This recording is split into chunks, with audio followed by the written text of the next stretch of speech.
The bitter Wyoming wind howled like a wounded animal as Lillian Brooks clutched her thin shawl around her shoulders, wondering how everything had gone so terribly wrong. Just 6 hours earlier, she had been standing before a justice of the peace, reciting vows to a man whose face she could barely remember now through her tears. The stagecoach had stopped at this remote way station only briefly. "Just stretching our legs, folks. 10 minutes," the driver had called. Her new husband, Theodore Wilkins, a man she'd known for all of 3 weeks, had stepped outside with the other men. When the call came to reboard, Theodore was nowhere to be found. "We can't delay," the driver had insisted after a cursory search. "Storm's coming. Either stay here until he turns up or come along to Cheyenne." Lillian had chosen to wait, certain Theodore would return any minute. But as night fell and the temperature dropped, the enormity of her situation became clear. The way station keeper and his wife had retired to their quarters, leaving her alone in the common room with nothing but dying embers in the hearth. "He's not coming back, is he?" she whispered to herself, watching the last glowing coal fade to black. Miles away, Levi Ashford guided his horse through the darkening landscape, his body swaying rhythmically with each step of his trusted mount. The first few snowflakes were starting to fall, and he knew he needed to find shelter before the brewing storm unleashed its full fury. At 26, Levi had spent enough years on the frontier to respect Wyoming's merciless winters. He spotted smoke rising faintly in the distance, the Stillwater way station, if his bearings were correct. Relief washed over him as he nudged his horse forward. The building would provide welcome warmth for the night. As he approached, something caught his eye, a figure huddled on the porch steps, barely visible in the growing darkness. Levi frowned, slowing his horse to a stop several yards from the building. "Hello there." He called out cautiously, his hand instinctively moving toward the revolver at his hip. Lillian's head snapped up at the sound of a human voice. Her limbs had grown stiff from the cold, and her teeth chattered uncontrollably. "Help," she managed, her voice barely audible over the wind. Levi dismounted quickly, approaching with caution. As he drew closer, he realized it was a young woman, dressed in what appeared to be a traveling outfit wholly inadequate for the freezing temperatures. "Madam, what in tarnation are you doing out here?" he asked, removing his coat and draping it around her shoulders in one fluid motion. "You'll catch your death." I was waiting," she stammered, her lips blue with cold. "My husband, he went for a walk and never came back." Levi glanced around, seeing no sign of another soul. "How long ago?" "Hours," she whispered. "The way station keeper locked up, said I could come back tomorrow." Anger flashed across Levi's features. "Left you out here to freeze? What kind of man?" He cut himself off, focusing on the immediate problem. "Can you stand, madam?" Lillian tried to rise but stumbled, her legs numb from cold and fear. Without hesitation, Levi swept her into his arms. "I need to get you warm. My camp's not far and I've got supplies." He carried her to his horse, setting her carefully in the saddle before mounting behind her. "My name's Lillian," she managed through chattering teeth. "Lillian Brooks Wilkins, though I suppose just Brooks now." "Levi Ashford," he replied, wrapping a protective arm around her waist as he guided his horse away from the way station. "And don't go writing off your married name just yet, Mrs. Wilkins. Your husband might have a good explanation." But even as the words left his mouth, Levi had his doubts. What man would leave his bride alone as night fell in this unforgiving territory? They rode for 20 minutes until Levi found a suitable spot, a small clearing sheltered by towering pines that would block the worst of the wind.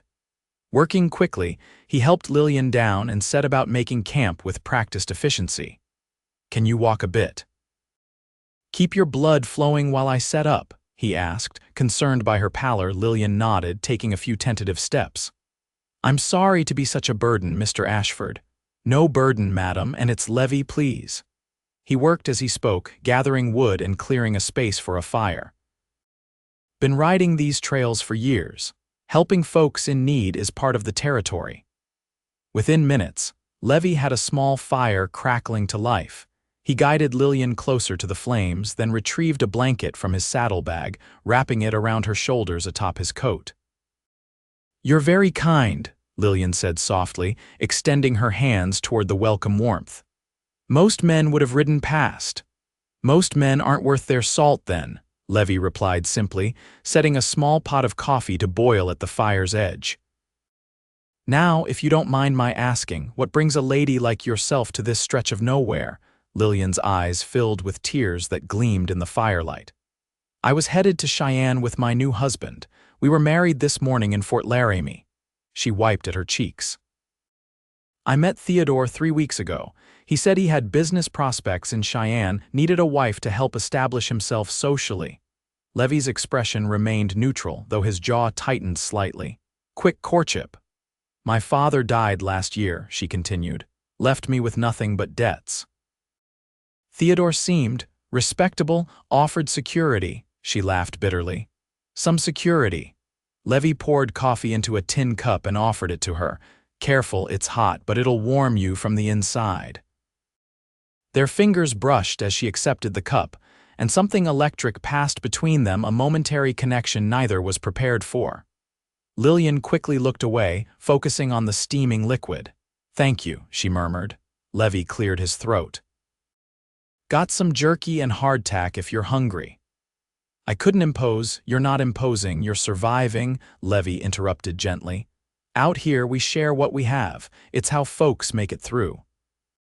As they ate their simple meal, the snow began falling more heavily, creating a quiet cocoon around their small camp. Levi watched Lillian from beneath the brim of his hat, noting the delicate curve of her cheek, the way the firelight caught in her auburn hair. She couldn't be more than 20, he guessed, young to be facing such hardship alone. "What will you do now?" he asked finally. Lillian stared into the fire. "I don't know. I have $10 to my name and no one expecting me in Cheyenne." After a pause, she added, "I know how to sew. I could find work as a seamstress, perhaps."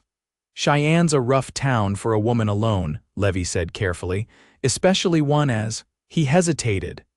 "As what, Mr. Ashford?" "As refined as yourself," he finished. A small smile touched her lips. "I'm hardly refined. Just a farmer's daughter from Ohio who's made one terrible decision after another." Levi leaned forward, resting his forearms on his knees. "Listen, I'm headed to my brother's ranch near Laramie. He could use help, and his wife would welcome another woman around. It wouldn't be glamorous work, but it's honest, and you'd be safe until you decide what's next." Lillian looked at him with surprise. "You do that for a stranger?" "Like I said, out here we look after each other." He paused. "Besides, something tells me you're worth helping, Lillian Brooks." For the first time since she'd found herself abandoned, Lillian felt a flicker of hope. This rugged cowboy with kind eyes was offering a lifeline when she needed it most. "Thank you," she said simply, unable to find more adequate words. As the night deepened around them, they talked about Levi's years working cattle drives, about Lillian's childhood in Ohio, about the vast Wyoming territory that was both beautiful and brutal. When Lillian's eyes began to droop, Levi insisted she take the only bedroll. "I'll keep watch," he said. "Used to sleeping rough anyway." "You won't be uncomfortable?" she asked, even as exhaustion overwhelmed her. "I'll be fine," he assured her with a smile that crinkled the corners of his eyes. "Rest now."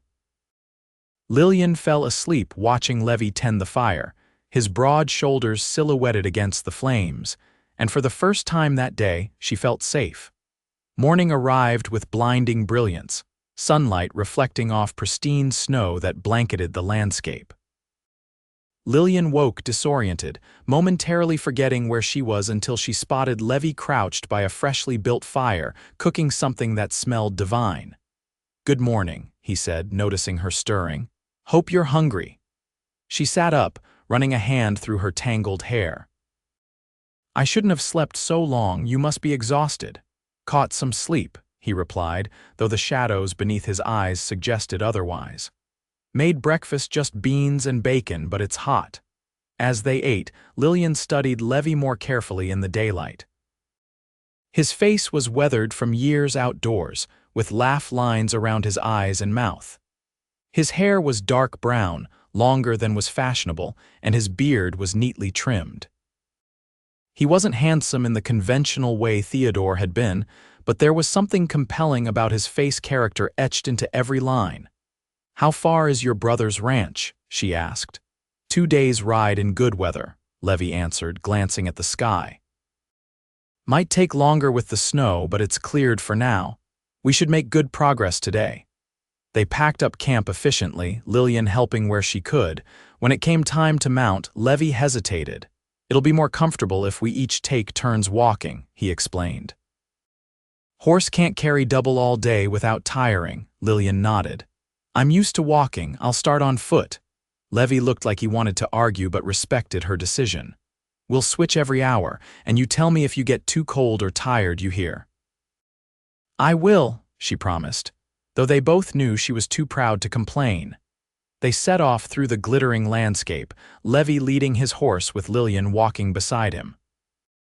The silence between them was comfortable, broken only by the crunch of snow beneath their boots and occasional comments about the terrain ahead. By midday, they had covered impressive ground. Stopping in a sunny clearing to rest, Levi produced dried apples and more jerky from his saddlebags. "Not exactly a feast," he apologized. "It's wonderful," Lillian assured him, accepting her portion gratefully. After a moment's hesitation, she asked, "Levi, do you think Theodore planned to abandon me all along?" Levi considered her question carefully. "I don't know him, so I can't say for certain, but in my experience, men who make hasty decisions often make hasty exits. You're saying I should have known better." "No," he said firmly. "I'm saying he should have been better. There's a difference." Lillian looked away, blinking back tears. "I was so desperate to not be a burden to my aunt and uncle. They took me in after father died but made it clear they couldn't support me indefinitely. So this Theodore offered a solution," Levi finished for her. He talked about his business ventures, his connections in Cheyenne. Said he needed a presentable wife to help him in society. She laughed without humor. "I should have realized no respectable businessman courts and marries a woman in 3 weeks." Levi's hand covered hers briefly. "Don't be too hard on yourself. We all make mistakes trusting the wrong people." "Have you?" she asked, curious about this man who had shown her such kindness. A shadow passed over his face. "More than my share. Trusted a business partner once who cleaned out our accounts and left me with nothing but debts. Trusted a woman who said she loved me, only to find her more interested in another man's prospects." "I'm sorry," Lillian said softly. He shrugged. "Made me wiser, if nothing else. Come on, we should keep moving if we want to make it to Elk Creek by nightfall. There's a trapper's cabin there where we can shelter properly." They continued their journey, switching positions as Levi had suggested. When Lillian rode, he walked alongside, one hand resting lightly on the horse's neck, occasionally pointing out landmarks or sharing stories about his adventures in the territory. By late afternoon, dark clouds were gathering again on the horizon. "Another storm coming," Levi observed grimly. "We need to push harder if we're going to reach that cabin before it hits." They quickened their pace, both riding now despite Levi's concerns about tiring the horse. The animal seemed to sense their urgency, maintaining a steady trot through increasingly difficult terrain. The first snowflakes were starting to fall when Levi finally pointed ahead. "There it is." The cabin was small but solidly built, nestled against a rocky outcropping that provided additional protection from the elements. As they approached, Levi explained, "Old Jim Blackwell built this years ago. He's gone now, but he always said any traveler was welcome to use it in need." Inside, the cabin was basic but clean, with a stone fireplace, a rough wooden table with 2 chairs, and a narrow cot against one wall. Levi immediately set about building a fire while Lillian explored their shelter. "It's perfect," she said, genuine relief in her voice. "Much better than another night outdoors." "Jim was a good man," Levi replied, coaxing flames from the kindling he'd gathered. "Taught me a lot about surviving these mountains when I first came west." Once the fire was blazing, Levi ventured back out to tend to his horse, securing the animal in a lean-to attached to the cabin's side. When he returned, his arms full of additional firewood, he found Lillian had discovered Jim's store's basic supplies left for travelers in need. "There's coffee and beans," she said excitedly. "And look," she held up a can triumphantly. "Peaches." Levi grinned, his entire face transforming with the expression. "Well now, that's a proper feast." They worked together preparing a meal that, while simple, felt luxurious compared to their previous fare. The small cabin grew warm and cozy as the storm raged outside, snow piling against the windows and wind howling down the chimney. Sitting across from each other at the rough table, sharing the sweet peaches, Lillian realized she felt more at ease with this man she'd known for a day than she ever had with Theodore. "Tell me about your brother's ranch," she prompted, eager to learn more about where they were headed. "Luke started with nothing but determination," Levi said, pride evident in his voice. "He and his wife, Sarah, built it up from 20 acres to over 2,000. They run cattle mainly, some horses. It's good land with plenty of water and grazing." "And what's your part in it?" Lillian asked.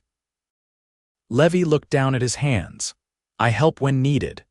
Been doing my own thing, mostly worked as a guide, did some prospecting, drove cattle, coming back now because Luke could use another steady hand." "You're not one to stay in one place long, are you?" she observed. He met her eyes, his expression unreadable. "Never found a reason compelling enough to settle, I suppose." Something in his gaze made Lillian's heart beat faster, and she quickly changed the subject. "Will your brother and his wife mind your bringing a stranger to their doorstep?" "Sarah's got the biggest heart in 3 territories," Levi assured her. "And they've been trying to convince me to come home for years. Bringing you along might actually earn me some goodwill." As night deepened, they faced the awkward reality of the sleeping arrangements. The cabin had only the single cot, narrow but at least more comfortable than the ground. "You take it," Levi said immediately. "I'll make do by the fire." "You haven't had a proper night's sleep since you found me," Lillian protested. "We could." She hesitated, blushing. "We could share." "I trust you, Levi." His expression softened. "I appreciate that trust, Lillian, but it wouldn't be proper. And you deserve proper, especially after what you've been through." The certainty in his voice touched her deeply. Theodore had rushed her into marriage with smooth words and promises. Levi, by contrast, seemed determined to protect not just her safety but her dignity. "Thank you," she said simply. "No need for thanks between friends," he replied, settling himself on the floor near the hearth. Lillian lay awake long after Levi's breathing had deepened into sleep, listening to the storm and wondering at the strange turn her life had taken. Just 2 days ago, she had been a nervous bride, heading toward what she thought would be security. Now she was traveling with a cowboy she barely knew to a ranch where her future remained uncertain. Yet somehow, she felt more hopeful than she had in months. The next morning dawned clear and cold. The storm had left nearly a foot of fresh snow, transforming the landscape into a dazzling white expanse. Levi, already up and tending the fire when Lillian woke, looked concerned as he gazed out the window. "Traveling's going to be slow," he said. "Might take us an extra day to reach Luke's place." "I don't mind," Lillian replied honestly. "After everything, a few more days of journey seems a small matter." They ate a simple breakfast, then set about preparing to leave. As Lillian gathered her few belongings, she noticed Levi watching her with an odd expression. "What is it?" she asked. He hesitated. "Just thinking you're handling all this remarkably well. Many women would be falling apart after what you've experienced. Many women haven't had to fend for themselves after losing everything," she replied. "Besides, things could be worse. I could still be with Theodore." A smile tugged at Levi's lips. There is that. Their progress that day was indeed slow, the horse struggling through deep drifts, and both Levi and Lillian frequently dismounting to walk alongside. By late afternoon, they had covered less than half the distance Levi had hoped. "We'll need to make camp soon," he said, scanning the horizon. "There's a stand of trees ahead that should provide some shelter." As they approached the trees, Levi suddenly tensed, his hand moving to his revolver. "What is it?" Lillian whispered, alarmed by his reaction. "Smoke," he replied tersely. "Someone's already there." They approached cautiously, Levi leading the way with Lillian and the horse following behind. As they drew closer, they could make out a small campsite with 3 men gathered around a fire. "Stay back," Levi warned quietly. "Let me handle this." He walked forward, one hand resting casually near his gun. "Afternoon, gentlemen," he called out. "Room for 2 more at your fire." The men looked up sharply, hands instinctively moving toward weapons before relaxing slightly at the sight of Levi's open posture. "Depends on who's asking," the oldest of the 3 responded, Levi Ashford, "traveling to my brother's ranch near Laramie with a companion." The men exchanged glances, then the spokesman nodded. "Ellis Johnson, these are my sons, Tom and Jim.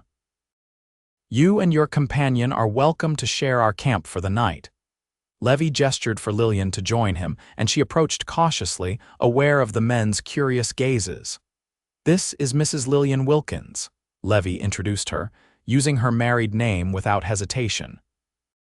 Lillian understood immediately a married woman would face fewer questions. "Madam," Ellis greeted her with a respectful nod. "Unusual to see a lady traveling in this weather." "We're eager to reach family," Lillian replied smoothly, following Levi's lead. The Johnson men were gruff but hospitable, sharing their fire and contributing to the evening meal. As they ate, Ellis explained they were headed to Cheyenne with furs to trade. "Good hunting this year," he said. "Should fetch fair prices." As conversation flowed, Lillian noticed one of the sons, Tom, watching her with particular interest.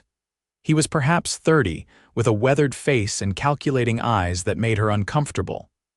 "How long you folks been married?" he asked suddenly. Lillian froze, but Levi answered without missing a beat. "Going on 2 years now." "Strange you don't wear a ring, madam," Tom persisted. Before Lillian could respond, Levi cut in smoothly. "Lost it crossing the Platte last spring. Been meaning to replace it when we reach civilization." Tom didn't seem entirely convinced, but his father shot him a warning look. "None of our business, son." As night fell, Levi and Lillian set up their bedroll a respectful distance from the Johnsons, but still within the safety of the communal camp. Levi positioned himself protectively between Lillian and the other men, and she felt a rush of gratitude for his constant consideration. "Thank you," she whispered when they were settled. "For everything." "Just doing what anyone would," he replied, though they both knew that wasn't true. "Levi," she said hesitantly, "when we reach your brother's ranch." "What then?" He was quiet for so long she thought he might not answer. Finally, he said, "That's up to you, Lillian. You could stay on, help Sarah with the house and gardens. Or if you want to continue to Cheyenne, I'll see you get there safely." "And what would you prefer?" she asked boldly, her heart pounding. In the darkness, she felt rather than saw him turn toward her. "I think you know I'd prefer you stayed," he said softly. "But what happened with Theodore is still fresh. You need time to sort through all that before making any decisions." His consideration for her feelings, his refusal to take advantage of her vulnerable position, only made Lillian more certain of her growing feelings for this man. But she recognized the wisdom in his words. "You're right," she acknowledged. "But thank you for being honest." They fell asleep beneath the vast Wyoming sky, closer than propriety might allow, but each respecting boundaries the other had set. The next morning, they parted ways with the Johnsons, continuing their journey toward Luke Ashford's ranch. The day passed uneventfully, the traveling easier as the snow began to compact under the warm spring sun. By late afternoon, Levi pointed to a distant plume of smoke rising against the blue sky. "There it is, Luke's place." As they drew closer, Lillian could make out a substantial log house with several outbuildings, corrals filled with horses and cattle grazing on distant hillsides. It was larger and more prosperous looking than she had imagined. "It's beautiful," she breathed. "Luke and Sarah have worked hard," Levi said, pride evident in his voice. "Started with nothing but a lean-to and 10 head of cattle." They were spotted as they approached. A tall man who bore a striking resemblance to Levi emerged from the barn, shading his eyes against the sun. Behind him, a woman in a practical calico dress hurried from the house, wiping her hands on her apron. "Levi," the woman called, her face breaking into a delighted smile. "Luke, it's Levi." The brothers embraced warmly when they reached the yard, thumping each other's backs with obvious affection. Sarah hugged Levi next, then turned curious eyes to Lillian. "And who might this be?" she asked, her expression open and friendly. Levi made the introductions, explaining Lillian's situation in simple terms: a bride abandoned on her wedding journey, in need of a safe place to stay while she determined her next steps. "You poor dear," Sarah exclaimed, taking Lillian's hands in her own. "Of course you'll stay with us." "As long as you need." Luke nodded his agreement. "Any friend of Levi's is welcome here." They were ushered into the warm kitchen, where Sarah immediately set about preparing coffee and food. The house was simple but comfortable, filled with evidence of a happy family life: children's drawings pinned to walls, well-used furniture arranged for conversation, the tantalizing smell of baking bread. "The children are at the neighbors today," Sarah explained, noticing Lillian's glance at a wooden toy horse on the floor. "Thomas is 8 and Emma just turned 6. They'll be beside themselves to meet you both when they return tomorrow." Over the meal, Luke updated Levi on the ranch's operations, while Sarah drew Lillian into conversation about her background and skills. "We could certainly use another pair of hands," Sarah said warmly, "especially one that knows sewing. I'm hopeless with a needle and the children grow out of everything so quickly." "I'd be happy to help in any way I can," Lillian replied sincerely. "I can cook as well and garden." "Perfect," Sarah beamed. "And once you're settled, there are social gatherings in town. Quite a few eligible young men in the area, if you're interested." She glanced meaningfully at Levi, who suddenly became very interested in his coffee cup. Later, Sarah showed Lillian to a small but comfortable bedroom off the main living area. "It's not much, but it's private," she said apologetically. "It's wonderful," Lillian assured her. "I can't thank you enough for your hospitality." Sarah sat on the edge of the bed, studying Lillian's face. "Levi seems quite taken with you," she said directly. "I've never seen him look at anyone the way he looks at you," Lillian blushed. "He's been very kind."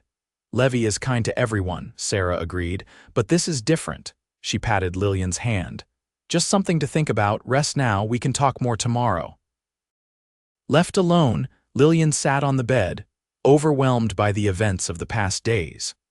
From abandoned bride to welcomed guest on a prosperous ranch, with the possibility of something more with a man who had shown her nothing but respect and care. For the first time since her father's death, Lillian felt she might have found a place where she truly belonged. The next weeks passed in a pleasant rhythm as Lillian adjusted to life on the Ashford ranch. She quickly made herself useful, helping Sarah with household tasks, mending clothes for the entire family, and delighting the children with stories from her childhood in Ohio. Levi, meanwhile, threw himself into ranch work, often returning to the house exhausted but satisfied at day's end. Though they saw each other daily, their interactions were necessarily limited by their duties and the constant presence of others. Still, Lillian caught him watching her sometimes with an intensity that made her heart race. One evening, nearly a month after their arrival, Levi found Lillian alone on the porch, watching the sunset paint the distant mountains in shades of gold and purple. "Beautiful, isn't it?" he said, leaning against the railing beside her. "I never tire of it," she replied honestly. "Each sunset seems different from the last." They stood in comfortable silence for several moments before Levi spoke again. "You seem happy here." Lillian turned to face him. "I am. Your family has been so welcoming." "They're your family now too, if you want them to be," he said carefully. "Levi, wait," he interrupted gently. "Please let me say this while I have the courage." He took a deep breath.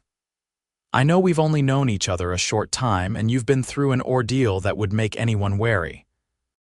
but I find myself thinking about you all the time when I'm out with the cattle, when I'm mending fences, when I'm trying to sleep at night." Lillian's eyes widened as he continued. "I'm not Theodore. I won't make grand promises or rush you into anything, but I care for you, Lillian. More than I've ever cared for anyone, and if you could see your way to considering a future with me, I'd spend every day trying to be worthy of you." Tears filled Lillian's eyes as emotions welled within her. "Oh, Levi, I've been hoping you'd say something like that." Hope blazed in his eyes. "You have. From the moment you found me at that waystation cold, afraid, and abandoned, you've shown me nothing but kindness and respect. You've never asked for anything in return." She stepped closer to him. "I think I started falling in love with you that first night by the fire." Levi's face transformed with joy. With gentle reverence, he took her hands in his. "I'm not a wealthy man, Lillian. I can't offer you fine dresses or a grand house in town. But I can promise you this: I will never leave you, I will always protect you, and I will love you until my dying day." "That's all I could ever want," she whispered. When he kissed her, it was tender and questioning at first, then deeper as she responded with all the emotion she'd been holding back. In that moment, under the vast Wyoming sky turning to twilight, Lillian knew she had found her true home. 6 months later, Lillian stood before a minister in the small church in Laramie, this time with absolute certainty in her heart. Levi waited for her at the altar, his eyes never leaving hers as she walked toward him on Luke's arm. Sarah had helped her make a simple but beautiful wedding dress, and wildflowers from the ranch meadows formed her bouquet. The entire community had turned out to witness the union, drawn by the romantic story of their meeting and the obvious love between them. As they exchanged vows, Lillian thought about the strange twist of fate that had brought her to this moment. Theodore's abandonment, which had seemed like the end of her world, had actually been the beginning of a far better one. "I now pronounce you husband and wife," the minister declared. "You may kiss your bride." Levi's kiss was both tender and passionate, a promise of the life they would build together. At the celebration afterward, held at the ranch under a canopy of lantern-lit trees, Luke raised his glass in a toast. "To my brother and his bride," he said, his voice carrying across the gathering. "May you find in each other the peace and happiness you both deserve." Later, as they danced beneath the stars, Levi pulled Lillian close. "Happy," he murmured against her hair. "Completely," she replied, her heart full to bursting. "It's strange to think that if Theodore hadn't abandoned me that night, I never would have found you." "I'd like to think we would have found each other somehow," Levi said. "Some things are just meant to be." As they moved together under the vast Wyoming sky, Lillian knew he was right.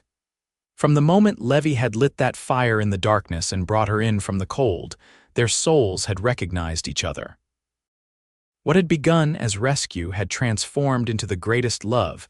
Either could have imagined a love that would sustain them through all the seasons of their lives together on the frontier they both now called home.